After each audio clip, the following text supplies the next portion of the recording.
In order to make a perfect fit between the pipe and the shovel, you can print this sanding block. It is really simple. After printing, just put the bolt inside, like so. Secure it with washer and a nut, of course.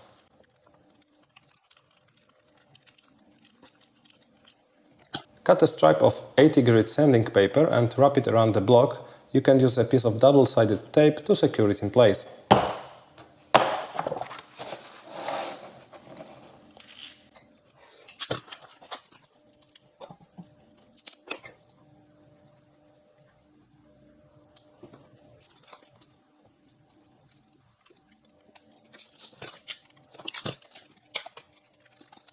This end goes into the drill.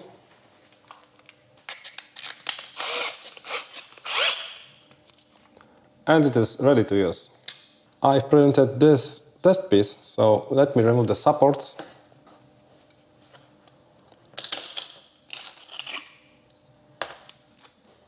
And now we are ready to sanding.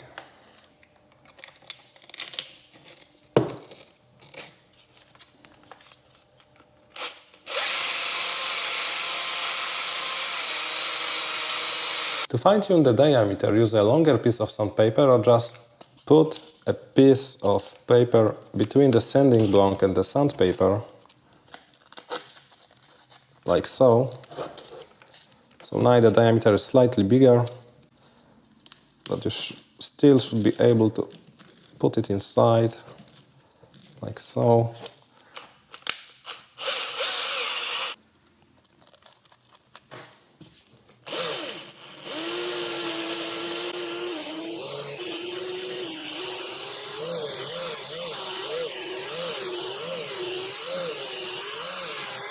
Remember to set the spin direction in that way that the sandpaper won't unwind. The inner side is super smooth and ready to be used and glued.